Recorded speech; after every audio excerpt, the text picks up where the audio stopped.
Bismillahirrahmanirrahim. Assalamualaikum warahmatullahi wabarakatuh.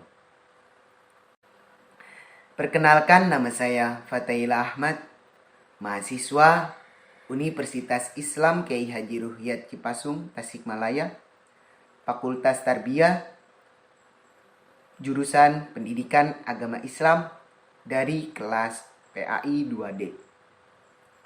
Sebelum itu, izinkan saya mengucapkan terima kasih kepada Bapak dosen pengampu mata kuliah teori belajar yang terhormat Bapak Heru Nugraha MPD yang telah memberikan kesempatan kepada saya untuk mempresentasikan atau memaparkan materi kelompok saya yang berjudul tentang konsep dasar pembelajaran daripada kelompok 5.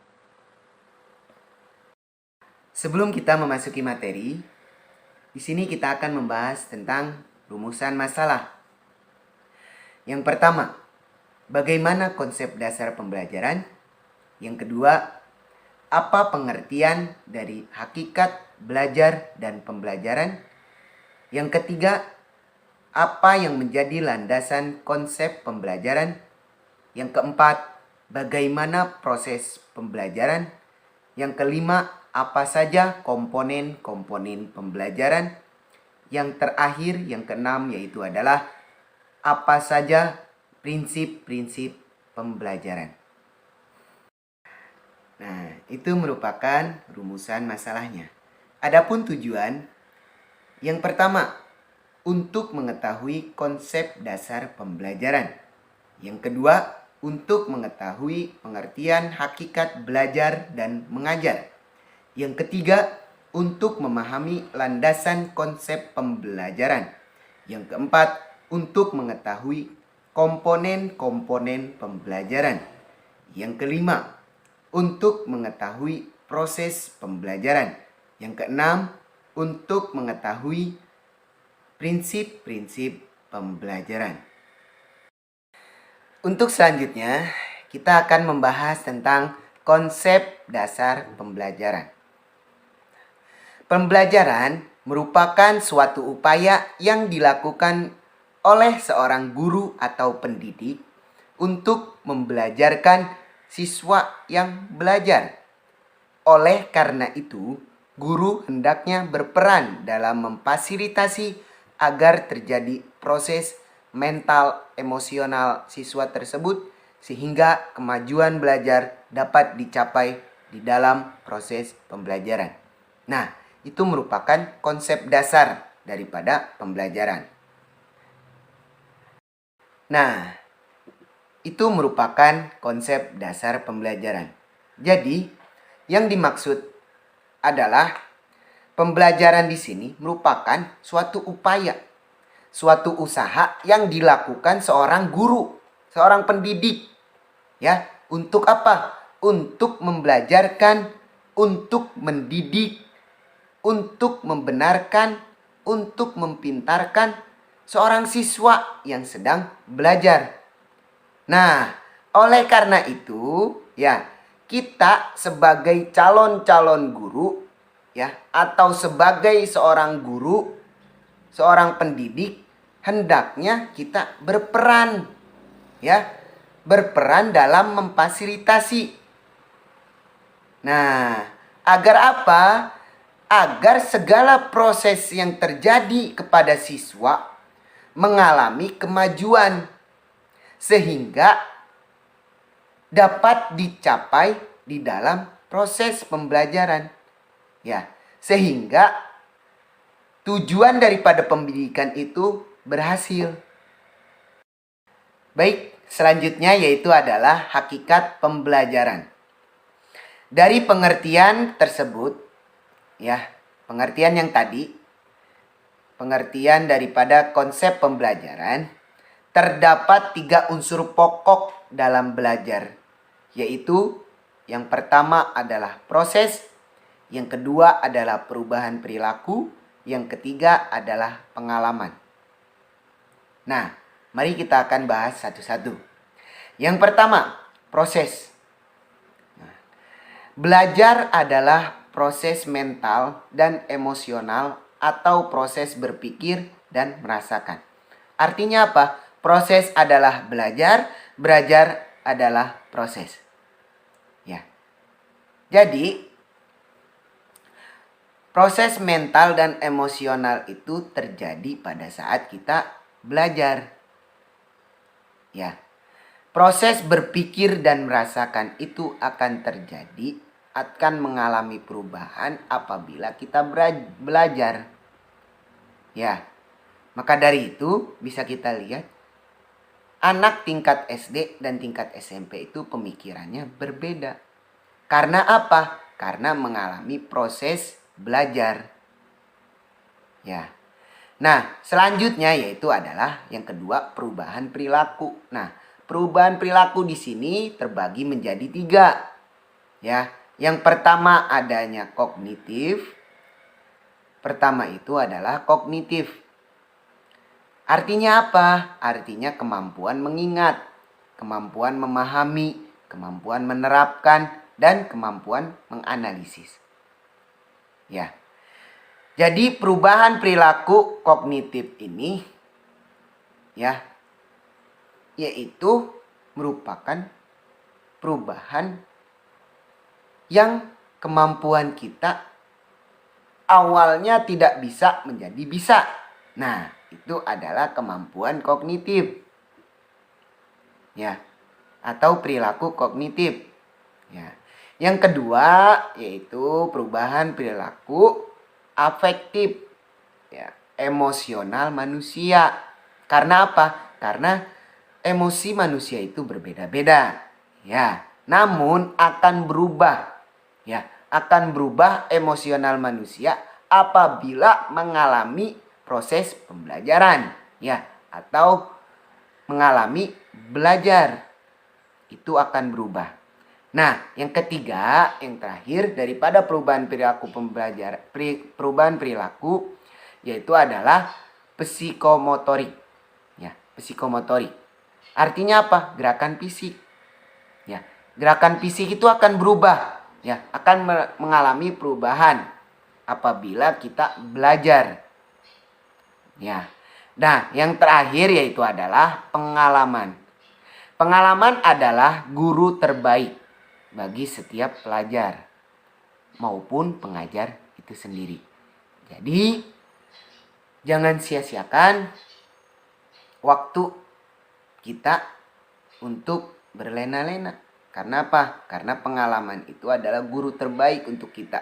Jadi, masa-masa yang telah kita lalui itu adalah merupakan guru atau pembelajaran, ya, pembelajaran bagi kita agar tidak mengulangi di masa yang akan datang.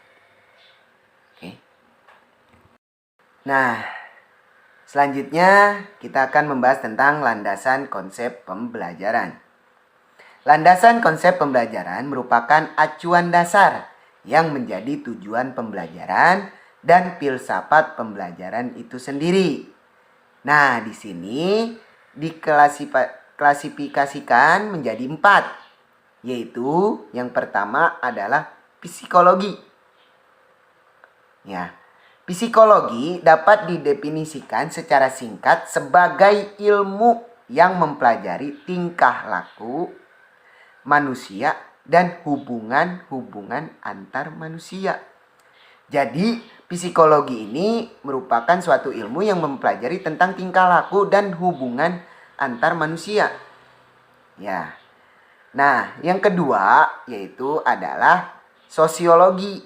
Sosiologi adalah ilmu sosial yang mempelajari setiap kehidupan manusia atau kehidupan masyarakat. Ya. Objek kajiannya adalah tidak jauh daripada kehidupan manusia. Itu merupakan sosiologi. Ya.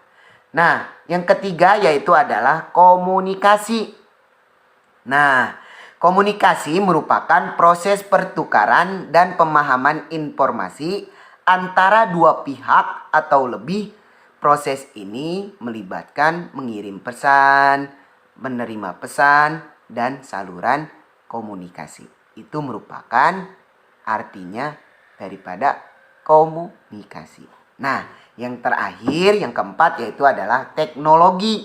Nah, teknologi di sini artinya adalah penerapan ilmu-ilmu, ya, penerapan ilmu-ilmu perilaku dan alam dan juga pengetahuan yang lain dengan secara sistem, ya, secara bersistem atau main system untuk memecahkan masalah-masalah manusia. Jadi yang keempat ini merupakan landasan konsep pembelajaran yang menjadi acuan dasar, ya, acuan dasar untuk tujuan pembelajaran. Ya, selanjutnya kita akan membahas tentang proses pembelajaran. Nah, dalam proses pembelajaran meliputi kegiatan dari membuka sampai menutup pelajaran. Nah, di sini kita akan membagi menjadi 3. Yang pertama yaitu adalah kegiatan awal. Nah, yang kedua adalah kegiatan inti. Yang ketiga yaitu adalah kegiatan akhir. Nah, kita akan bahas yang pertama yaitu kegiatan awal. Kegiatan awal yaitu melakukan apersepsi. Nah, apa itu apersepsi? Nah, kalau di dalam RPP atau rancangan proses pembelajaran, nah, di sini adalah apersepsi adalah konsep pengajaran yang dilakukan dengan memberikan pengenalan atau rangsangan awal yang relevan dengan topik yang akan dipelajari. Nah, jadi sebelum kita memulai pembelajaran, kita melakukan apersepsi, kita membahas topik-topik yang akan materi yang akan kita bahas gitu. Ya, secara garis umum. Nah, yang kedua yaitu adalah menyampaikan tujuan pembelajaran. Ya, menyampaikan tujuan pembelajaran. Jadi, hari ini kita akan belajar apa gitu, ya. Kita akan menyampaikan tujuan pembelajaran. Nah, selanjutnya bila dianggap perlu kita memberikan pretest, ya. Memberikan pretest. Pretest di sini adalah memberikan soal kepada siswa, ya. Memberikan soal kepada siswa pembahasan tentang materi yang minggu lalu, ya, atau yang kemarin, ya. Agar apa? Agar para siswa, ya, mengingat kembali pembelajaran yang telah lalu dan akan fokus dan siap untuk menerima pembelajaran yang akan dibelajarkan atau materi yang akan dibahas pada hari ini gitu, ya. Nah, yang kedua yaitu adalah kegiatan inti. Nah, kegiatan inti tersebut adalah yaitu kegiatan utama yang dilakukan guru dalam memberikan pengalaman belajar melalui berbagai strategi dan metode yang dianggap sesuai dengan tujuan dan materi yang akan disampaikan. Nah, kegiatan inti tersebut adalah yang dimaksud yaitu kegiatan proses belajar mengajar, ya, atau yang bisa disebut adalah KBM. Proses KBM, proses kegiatan belajar mengajar. Nah, di sini merupakan peran utama guru untuk memberikan materi kepada murid, ya, dengan berbagai strategi dan metode yang disiapkan oleh guru, ya. Jadi sebelum kita membahas, ya, memberikan materi, maka kita akan menyiapkan dulu yaitu strategi dan metodenya, ya, di dalam proses pembelajaran. Agar apa? Agar para murid dapat menerima materi yang baik, dapat menerima hasil pembelajaran yang baik dan memahami materinya, ya. Jangan sampai terjadi anak murid kita, ya, siswa kita tidak paham akan materi yang disampaikan pada hari ini. Maka kita harus menggunakan strategi dan metode yang terbaik untuk memberikan sebuah materi kepada sang peserta didik, ya, kepada peserta didik atau kepada murid. Nah, yang terakhir yaitu adalah kegiatan akhir menyimpulkan kegiatan pembelajaran pada hari ini, ya, dan pemberian tugas atau pekerjaan rumah bila dianggap perlu. Jadi, kegiatan akhir kita menyimpulkan, ya, apa saja yang telah kita jelaskan dari awal sampai akhir, ya. Materi yang kita jelaskan dari awal sampai akhir kita simpulkan di kegiatan akhir ini, ya. Kita simpulkan kegiatan pembelajarannya dan bila perlu kita memberikan tugas. Agar apa? Agar anak-anak di rumah belajar kembali, ya, membuka bukunya kembali, ya kan, membaca catatan yang tadi, ya kan, mengingat apa yang telah kita sampaikan, gitu, ya. Jadi kita beri tugas agar apa? Agar anak-anak dapat belajar dan lebih memahami materi-materi yang telah kita sampaikan, gitu. Baik, selanjutnya kita akan membahas tentang komponen-komponen pembelajaran. Di sini komponen-komponen pembelajaran kita akan membagi menjadi 7 komponen. Ya. Yang pertama yaitu adalah tujuan pembelajaran. Tujuan pembelajaran merupakan suatu deskripsi atas 3 aspek kompetensi seorang peserta didik atau seorang murid. Yang pertama yaitu aspek pengetahuannya. Yang kedua yaitu ada aspek keterampilannya. Yang ketiga yaitu adalah aspek sikapnya. Yang perlu kita bangun, ya, satu persatu atau lebih melalui kegiatan pembelajaran, ya, kegiatan belajar mengajar, ya. Nah, yang kedua yaitu adalah pendidik, ya. Pendidik merupakan orang yang memberikan ilmu pengetahuan kepada orang lain secara konsisten serta berkesinambungan. Nah, yang ketiga yaitu adalah peserta didik. Nah, peserta didik merupakan suatu anggota kelompok, ya. Anggota kelompok atau masyarakat yang berusaha untuk mengembangkan potensi dirinya masing-masing melalui proses belajar, ya, atau proses pembelajaran. Nah, yang keempat yaitu adalah kurikulum. Nah, kurikulum yaitu seperangkat atau sistem rencana dan pengaturan mengenai bahan pembelajaran yang dapat dipedomani dalam aktivitas belajar mengajar. Nah, itu merupakan kurikulum. Nah, yang kelima yaitu adalah strategi pembelajaran. Strategi pembelajaran yaitu adalah cara-cara yang dipilih untuk menyampaikan materi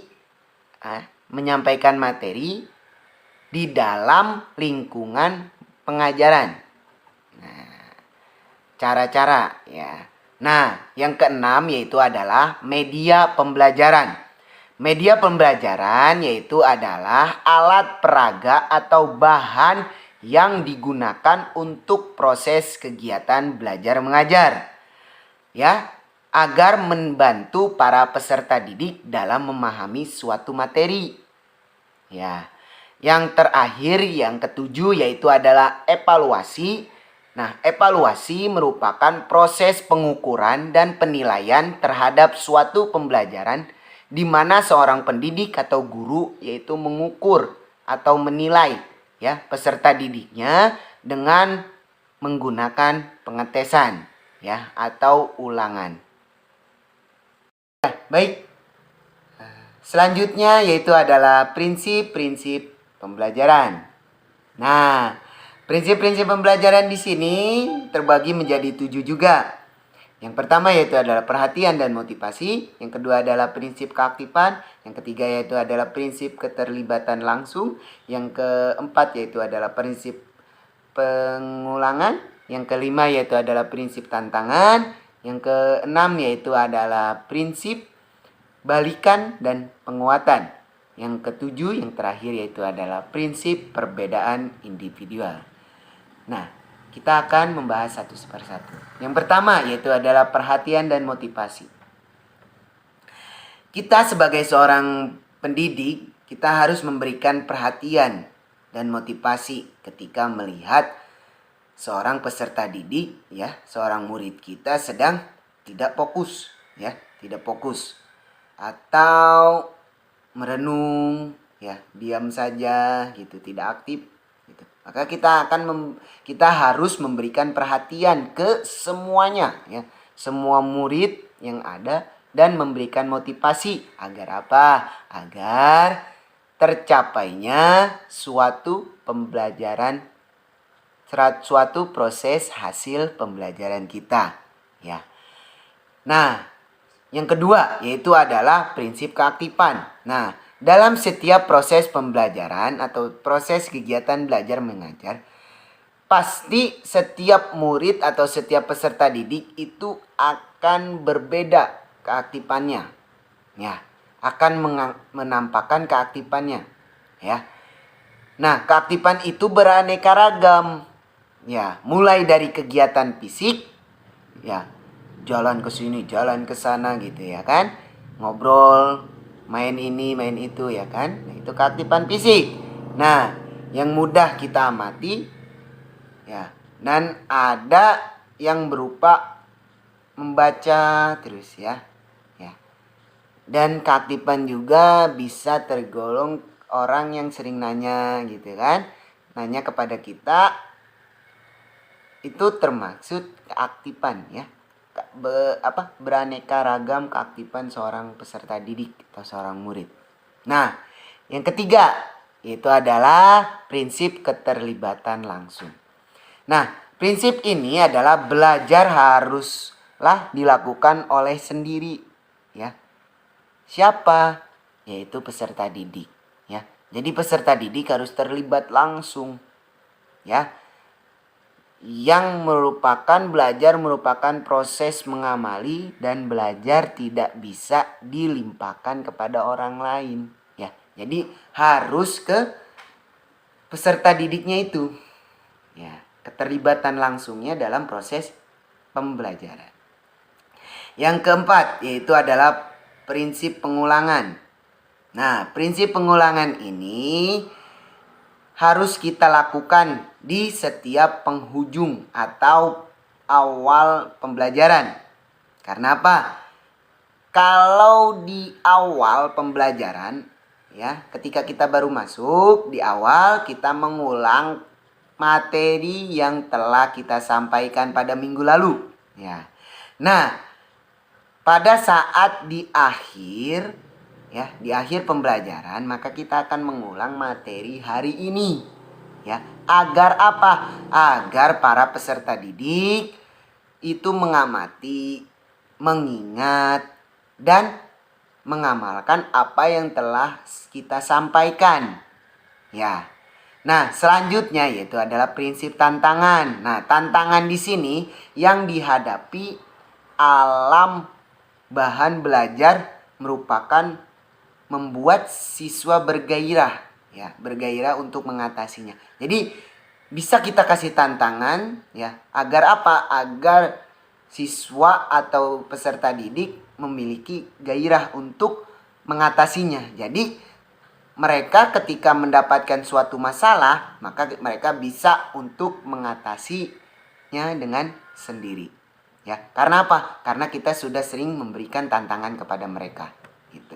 Nah, yang keenam yaitu adalah balikan dan penguatan. Nah, siswa selalu membutuhkan suatu kepastian dan kegiatan yang akan dilakukan. Dengan demikian, siswa atau peserta didik selalu memiliki pengetahuan tentang hasil yang sekaligus merupakan penguatan bagi dirinya sendiri, ya kan? Nah, selanjutnya yaitu adalah prinsip perbedaan individual. Nah, prinsip ini yang harus kita pegang teguh sebagai seorang pendidik atau seorang guru. Karena tidak semua orang yang kita ajarin itu sama, ya. Tidak semua peserta didik itu sama. Karena apa? Karena mereka memiliki individu karakter dan perilaku yang berbeda-beda. Ya, tidak semuanya yang sama ya, tidak semua sama. Ya, pasti semuanya berbeda. Maka dari itu, kita harus siap ya, kita harus menyiapkan segala strategi dan metode yang akan kita lakukan pada saat pengajaran. Agar apa? Agar semua merata ya, merata semuanya memahami apa yang telah kita sampaikan. Ya, jangan sampai yang hanya pintar saja yang paham dan yang mohon maaf yang bodoh tidak paham. Maka dari itu kita harus menyamakan ya. Kita harus bisa menyamakan pemahaman antara yang bodoh dan yang pintar ya. Itu mungkin. Baik, alhamdulillah kita sampai ke penghujung daripada video ini. Itu adalah kesimpulan. Baik, akan saya simpulkan. Hal yang harus kita sadari saat ini adalah pentingnya belajar konsep tentang sesuatu. Ya, karena apa? Karena konsep yang dimaksud di sini tidak lain dari kategori-kategori yang kita berikan dari stimulus atau rangsangan yang ada di lingkungan kita. Ya. Konsep yang ada di dalam struktur kognitif individu merupakan hasil daripada pengalaman kita sendiri yang kita peroleh. Ya. Jika keadaannya demikian, sebagian konsep yang dimiliki individu merupakan hasil dari proses belajar yang mana proses hasil dari proses belajar ini akan menjadi pondasi ya, menjadi pondasi building blocks dalam struktur berpikir individu kita masing-masing. Sekian, terima kasih. Assalamualaikum warahmatullahi wabarakatuh.